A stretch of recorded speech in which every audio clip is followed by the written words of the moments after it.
Mi historia comienza antes de que siquiera llegara a este mundo, mucho antes de que me conocieran por mi fuerza o mis batallas contra los filisteos. Todo inició en una época oscura para mi pueblo, Israel. Estábamos bajo la opresión de los filisteos, un enemigo que parecía invencible. Pero como tantas veces en nuestra historia, cuando la esperanza parecía haberse desvanecido, Dios decidió actuar, y esta vez lo haría de una forma diferente. Mi madre, una mujer justa pero sin hijos, vivía en la región de Zora con mi padre, Manoá. No podían tener hijos, algo que en nuestra cultura era visto como una gran pena. Pero un día, mientras mi madre estaba sola en el campo, un hombre apareció ante ella, o al menos eso parecía. En realidad, era un ángel enviado por Dios. Este ángel traía un mensaje que cambiaría su vida, la mía y la de todo Israel. Vas a concebir y dar a luz un hijo. Imagina el asombro de mi madre al escuchar estas palabras, no solo por la promesa de un hijo, sino porque ese hijo estaba destinado a ser alguien especial. No sería un niño común y corriente. Desde antes de nacer, yo ya estaba destinado para un propósito más grande que el que cualquiera podía imaginar. Sería nazareo, consagrado a Dios desde el vientre materno. Había ciertas reglas que ella debía seguir, y luego yo también. No cortarme el cabello, no beber vino ni ninguna bebida fuerte y no acercarme a nada impuro. Estas restricciones no eran simples, pero mi vida, desde ese momento, fue dedicada a algo más grande que mi propio deseo. Mi madre, temerosa y maravillada, corrió a contarle a mi padre, Manoá. Ambos estaban en shock, pero Manoá tenía dudas. Quería asegurarse de que esto venía realmente de Dios. Entonces pidió a Dios que el hombre volviera a aparecer para confirmar sus palabras. Y así fue. El ángel volvió y cuando Manoá preguntó cuál sería la forma correcta de criarme, el ángel solo repitió las instrucciones que ya le había dado a mi madre. Era un llamado claro y preciso.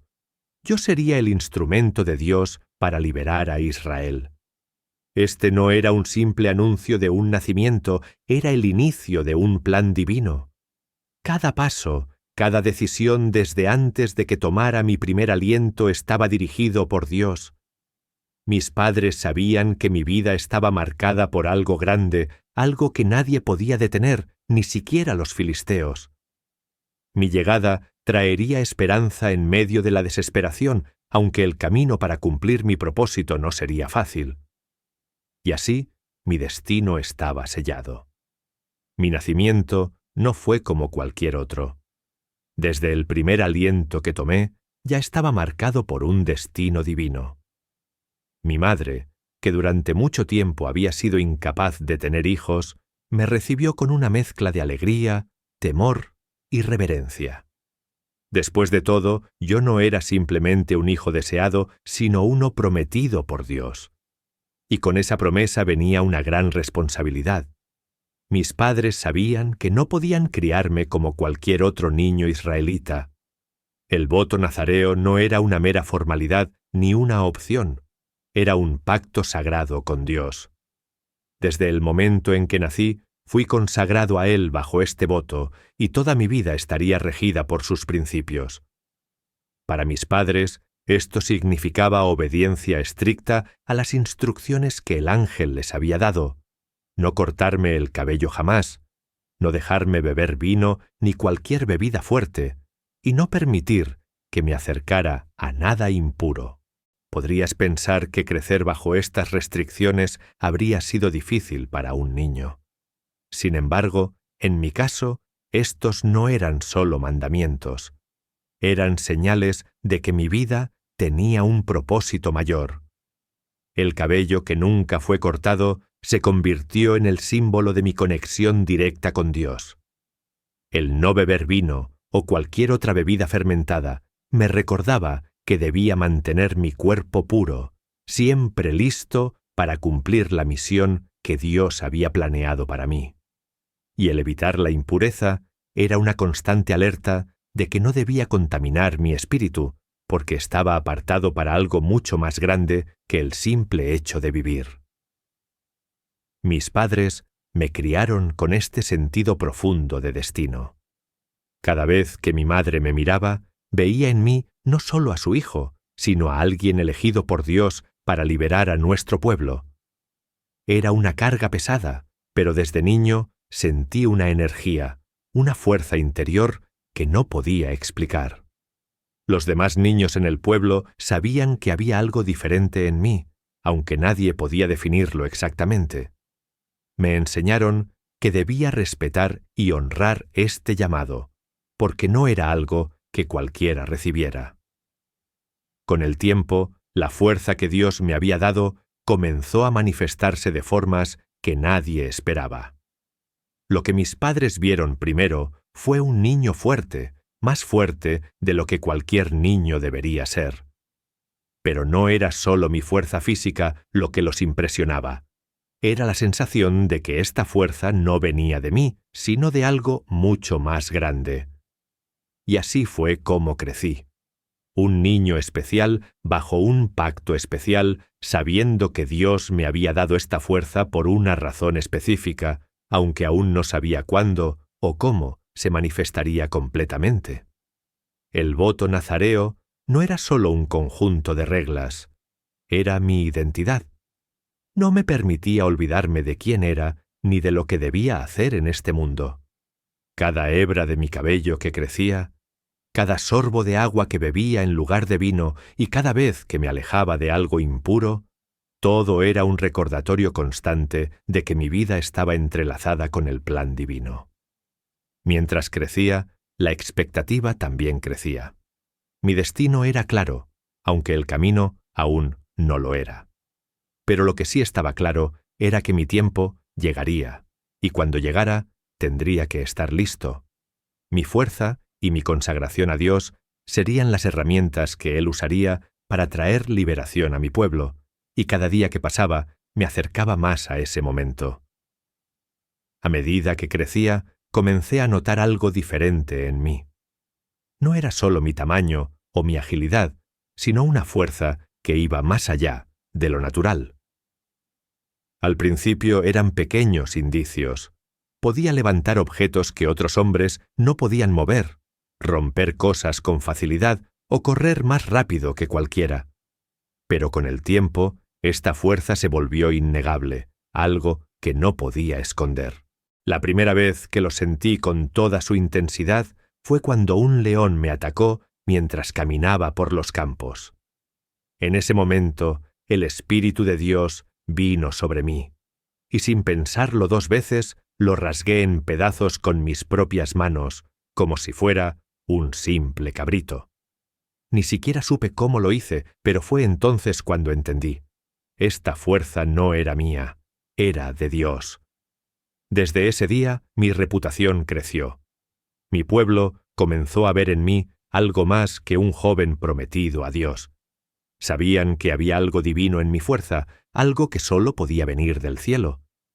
Pero este era solo el principio.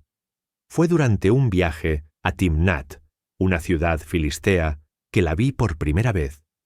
Una mujer cuya belleza me cautivó de inmediato. No podía dejar de pensar en ella y decidí que debía ser mi esposa. Sabía que era filistea, parte del pueblo que oprimía a Israel, pero eso no importaba. Estaba decidido. Cuando volví a casa y les dije a mis padres que quería casarme con ella, su reacción no fue la que esperaba. Ellos estaban profundamente disgustados. ¿Acaso no hay mujeres entre tu propio pueblo?, me preguntaron, intentando disuadirme. Sabían que los filisteos eran enemigos de Dios y no entendían cómo podía yo, un nazareo consagrado a Él, desear una mujer de entre ellos. Pero no me dejé convencer. Mi deseo por ella era más fuerte que cualquier advertencia o reproche. «Ella es la mujer correcta para mí», les dije, confiando en mis sentimientos. Lo que mis padres no sabían en ese momento era que esta decisión formaba parte del plan de Dios, aunque no lo parecía. Él estaba preparando el terreno para usar mi matrimonio como un instrumento para confrontar a los filisteos, aunque yo no lo sabía en ese momento. Finalmente, mis padres cedieron y me acompañaron a Timnat para pedir la mano de la mujer. En el fondo, sabían que mi destino estaba en manos de Dios, aunque este matrimonio parecía una contradicción. Yo, el hombre consagrado a liberar a Israel, estaba a punto de casarme con una filistea. Pero este sería solo el inicio de una serie de eventos que cambiarían mi vida y la de mi pueblo para siempre. Mi boda en Timnat fue un evento lleno de emoción y tensión. Los filisteos, aunque aparentemente me aceptaban, mantenían una distancia fría. Como parte de las celebraciones y para añadir algo de diversión, decidí proponer un enigma a los 30 jóvenes filisteos que asistían. Era una especie de reto, una oportunidad para demostrar mi ingenio. El enigma estaba basado en una experiencia reciente, cuando, en mi camino a Timnat, me encontré con un león y lo maté con mis propias manos. Más tarde, al regresar, encontré un enjambre de abejas en el cadáver del león y comí de la miel que había en él. El enigma que les propuse fue el siguiente.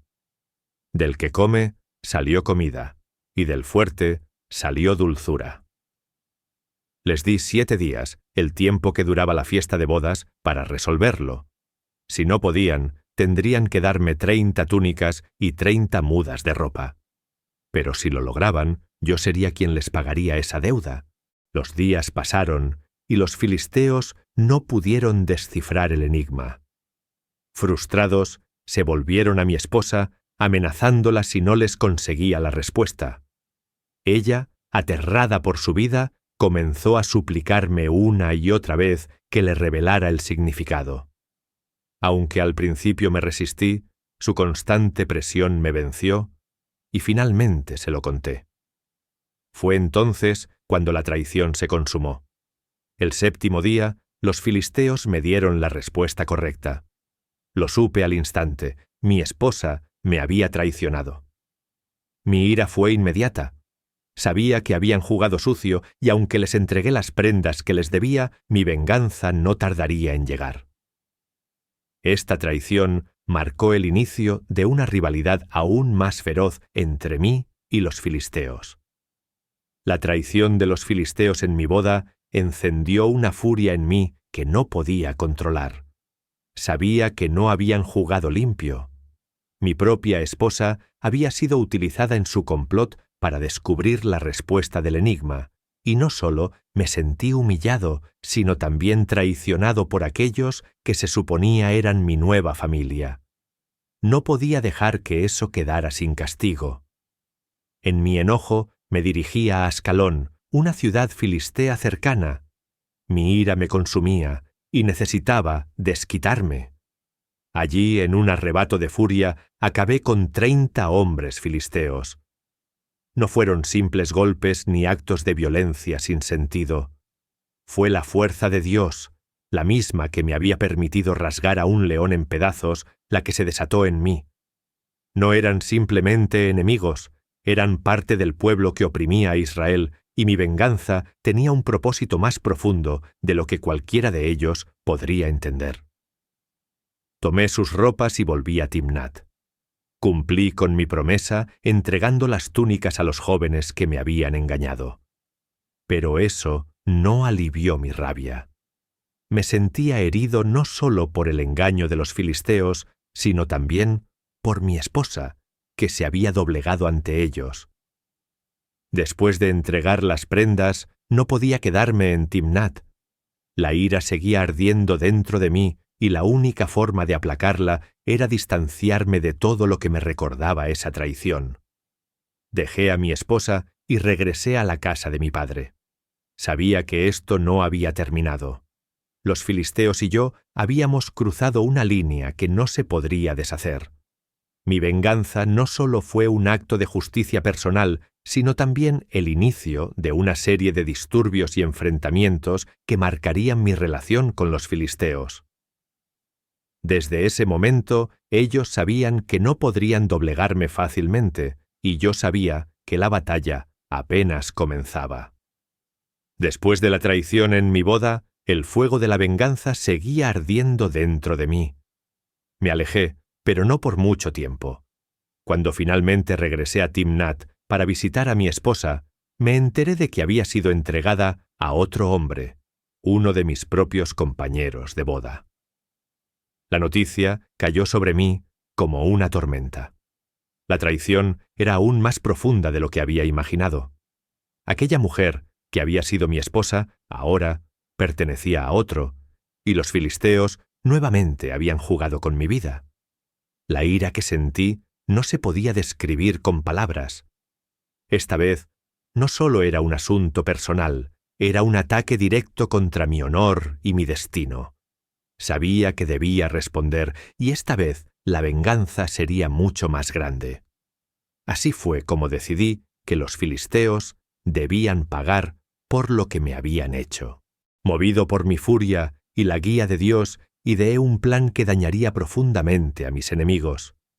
Me adentré en los campos y capturé 300 zorros. Atar 300 animales no fue una tarea fácil, pero con cada uno que caía en mis manos, mi resolución se fortalecía. Luego, junté los zorros en parejas y até una antorcha encendida a cada par de sus colas. Una vez que todo estuvo listo, solté a los zorros en los campos de trigo de los filisteos, justo cuando la cosecha estaba lista para ser recogida. Los zorros, asustados y confundidos, corrieron descontroladamente a través de los campos, llevando el fuego con ellos. En poco tiempo, las llamas consumieron no solo los campos de trigo, sino también los viñedos y los olivares. El daño fue devastador. Todo lo que los filisteos habían trabajado para cultivar y cosechar durante el año quedó reducido a cenizas en cuestión de horas. Esta no fue una simple represalia, fue un golpe directo al corazón de su economía. Sabía que el hambre y la desesperación seguirían a este ataque y los filisteos no podrían ignorarlo. Mi mensaje estaba claro. Cada traición, cada intento de destruirme, solo los llevaría a sufrir más. El impacto fue inmediato. Los filisteos estaban furiosos y sabían que yo estaba detrás de todo. Sin embargo, en lugar de intimidarme, esto solo fortaleció mi convicción de que mi lucha con ellos no terminaría hasta que uno de nosotros cayera. Mi venganza no pasó desapercibida y los filisteos no tardaron en buscarme. Pero, en lugar de enfrentarme directamente, atacaron a mi propio pueblo. Los hombres de Judá, aterrados por las represalias, me buscaron para entregarme a los filisteos. Recuerdo cómo llegaron a mí, temerosos, diciéndome: ¿No sabes que los filisteos gobiernan sobre nosotros? ¿Por qué nos has traído estos problemas? Podría haberlos castigado por su cobardía, pero no lo hice. Sabía que mi lucha no era con ellos. Así que les dije que me entregaran, pero con una condición: que no me mataran ellos mismos. Aceptaron y me ataron con cuerdas nuevas, llevándome a los filisteos como si fuera un trofeo. Cuando los filisteos me vieron, gritaron con alegría. Pensaban que, finalmente, me tenían bajo su control, pero no sabían que el Espíritu de Dios estaba conmigo. En el momento en que se acercaron, sentí una vez más esa fuerza divina. Las cuerdas que me ataban se desintegraron en mis manos como si fueran hilos quemados. Y entonces vi a mi lado una quijada de burro. La tomé sin pensarlo 2 veces. Con esa simple arma arremetí contra los filisteos. No fue una batalla común, fue una masacre. A mi alrededor cayeron uno tras otro hasta que 1000 hombres filisteos yacían muertos a mis pies. Con la quijada en la mano, clamé a Dios por la victoria. Sabía que este triunfo no era solo mío, sino de Él, que me había dado la fuerza para derrotar a mis enemigos una vez más. Mi venganza no pasó desapercibida y los filisteos no tardaron en buscarme. Pero, en lugar de enfrentarme directamente, atacaron a mi propio pueblo. Los hombres de Judá, aterrados por las represalias, me buscaron para entregarme a los filisteos. Recuerdo cómo llegaron a mí, temerosos, diciéndome: ¿no sabes que los filisteos gobiernan sobre nosotros? ¿Por qué nos has traído estos problemas? Podría haberlos castigado por su cobardía, pero no lo hice. Sabía que mi lucha no era con ellos. Así que les dije que me entregaran, pero con una condición: que no me mataran ellos mismos. Aceptaron y me ataron con cuerdas nuevas, llevándome a los filisteos como si fuera un trofeo. Cuando los filisteos me vieron, gritaron con alegría. Pensaban que, finalmente, me tenían bajo su control, pero no sabían que el Espíritu de Dios estaba conmigo. En el momento en que se acercaron, sentí una vez más esa fuerza divina. Las cuerdas que me ataban se desintegraron en mis manos como si fueran hilos quemados. Y entonces vi a mi lado una quijada de burro. La tomé sin pensarlo 2 veces. Con esa simple arma arremetí contra los filisteos. No fue una batalla común, fue una masacre. A mi alrededor cayeron uno tras otro hasta que 1000 hombres filisteos yacían muertos a mis pies. Con la quijada en la mano, clamé a Dios por la victoria. Sabía que este triunfo no era solo mío, sino de Él, que me había dado la fuerza para derrotar a mis enemigos una vez más. Y luego vino Dalila. Nunca antes había conocido a una mujer como ella. Su belleza me cautivó desde el primer momento, y no pasó mucho tiempo antes de que me enamorara perdidamente. No sabía, sin embargo, que mi atracción por ella sería mi mayor debilidad. Dalila no era como las demás. Su dulzura y encanto ocultaban una intención más oscura. Los líderes filisteos se acercaron a ella, ofreciéndole una gran cantidad de plata si lograba descubrir el secreto de mi fuerza. Para ellos, yo era una amenaza que debía ser eliminada y Dalila parecía la clave para lograrlo. Una y otra vez, Dalila me preguntaba por el secreto de mi fuerza, usando su encanto y manipulación. Al principio jugué con sus preguntas, dándole respuestas falsas. Le dije que mi fuerza se debilitaría si me ataban con cuerdas nuevas o si me tejían el cabello de cierta manera. Cada vez que lo intentaba, me liberaba con facilidad, mostrándole que nada de eso funcionaba. Pero Dalila era persistente. Su insistencia no cesaba, y mi amor por ella me cegaba cada vez más. Finalmente, después de mucha presión y agotamiento emocional, le revelé mi mayor secreto. Mi fuerza residía en mi voto a Dios, simbolizado por mi cabello nunca cortado. Dalila tenía lo que quería. El destino de mi fuerza estaba ahora en sus manos, y yo no lo sabía, pero estaba a punto de enfrentar mi caída más grande. La fatiga y el amor me habían llevado a confiar plenamente en Dalila, revelándole el secreto de mi fuerza. Esa noche, después de compartir mi más íntimo secreto, me quedé dormido sobre sus rodillas, sin sospechar que sería la última vez que lo haría como el hombre más fuerte de Israel. En mis sueños no había amenaza. Estaba convencido de que ella me amaba tanto como yo a ella. Pero mientras dormía profundamente, Dalila actuó. Sin perder tiempo, llamó a los filisteos, quienes le entregaron el dinero prometido por su traición. Con la seguridad de que esta vez no fallaría, tomó unas tijeras y con una precisión calculada, cortó las 7 trenzas de mi cabello. Cada hebra que caía era una parte de mi conexión con Dios, que se desvanecía. Cuando terminó, llamó a los filisteos, quienes ya estaban esperando. Gritó: «Sansón, los filisteos vienen por ti». Como tantas veces antes, me desperté de golpe creyendo que, al igual que otras ocasiones, me liberaría de sus manos con facilidad. Pero esta vez fue diferente. Sentí una debilidad que nunca antes había experimentado. Mi poder se había ido. Dios me había dejado. Los filisteos, al ver que ya no era la amenaza imparable de antes, me capturaron sin esfuerzo. No solo me atraparon, sino que me humillaron de la peor manera posible. Me cegaron, sacándome los ojos. Ahora, yo, el que había sido el azote de los filisteos, me encontraba débil, ciego y traicionado por la mujer a la que había entregado mi corazón.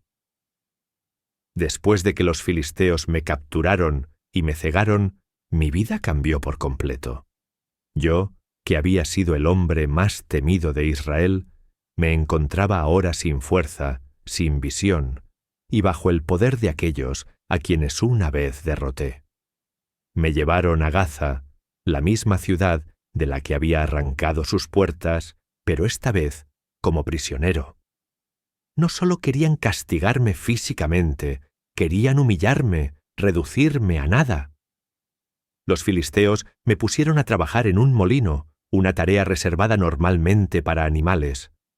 Allí, día tras día, giraba la piedra de molino, ciego y débil, un símbolo viviente de la derrota. Cada giro de la piedra era un recordatorio de lo que había perdido: mi fuerza, mi libertad y, lo que más dolía, mi relación con Dios. El hombre, que una vez había desafiado ejércitos, ahora estaba atado como un animal, cumpliendo la voluntad de sus enemigos. Los filisteos celebraban mi caída. Me habían convertido en una burla pública, un trofeo de su victoria. Me imaginaba sus risas y burlas mientras me arrastraba en la oscuridad. Pero a pesar de mi situación, en lo más profundo de mi corazón, algo comenzaba a despertar nuevamente. Mi cabello, símbolo de mi pacto con Dios, empezó a crecer poco a poco. Y aunque mi fuerza no había regresado aún, sentía que mi historia no había terminado. Aún en medio de mi humillación, sabía que mi vida tenía un propósito. Los filisteos creían que habían ganado, que me habían destruido. Pero lo que no sabían es que, aunque me habían quitado los ojos y mi poder, mi conexión con Dios aún podía ser restaurada. Día tras día, mientras giraba el molino en mi prisión oscura, algo cambió. Al principio, no fue evidente para los demás, pero yo lo sentía. Mi cabello, aquel símbolo de mi voto nazareo, empezó a crecer nuevamente. Al principio era solo una pequeña señal, pero para mí era más que eso. Era una promesa, un recordatorio de que Dios aún no había terminado conmigo. Mientras trabajaba, ciego y humillado, reflexioné sobre mis errores. Sabía que había fallado, que había confiado en mi propia fuerza y olvidado que era Dios quien me había dado el poder. Pero con cada centímetro que mi cabello crecía, mi esperanza también lo hacía. Sabía que mi relación con Dios no dependía solo de mi cabello, sino de mi arrepentimiento y fe. Los filisteos no prestaron atención al crecimiento de mi cabello. Para ellos, yo ya no era una amenaza, solo un prisionero ciego y débil. Pero lo que no sabían es que, con el cabello que crecía, también lo hacía mi conexión con el poder divino. Aunque mi fuerza no había vuelto por completo, algo en mi interior me decía que mi tiempo llegaría. Estaba esperando el momento adecuado, el instante en que Dios me daría una última oportunidad para cumplir mi propósito. Mi cabello crecía, y con él una chispa de esperanza de que mi caída no sería el final de mi historia. Los filisteos estaban en su momento de gloria. Después de haberme capturado, ciego y humillado, creyeron que su dios, Dagón, les había dado la victoria definitiva sobre mí y, por ende, sobre Israel. Así que organizaron una gran fiesta en el templo de Dagón para celebrar. Querían honrar a su dios y al mismo tiempo usarme como espectáculo, un trofeo viviente de su supuesta superioridad. El templo estaba repleto de gente. Filisteos de todas partes habían venido a la celebración y los líderes principales se encontraban allí regocijándose por su victoria. En medio de los cánticos y las risas, los filisteos pidieron que me trajeran al templo para entretenerlos. Querían verme, al hombre que una vez les causó tanto terror, reducido a nada.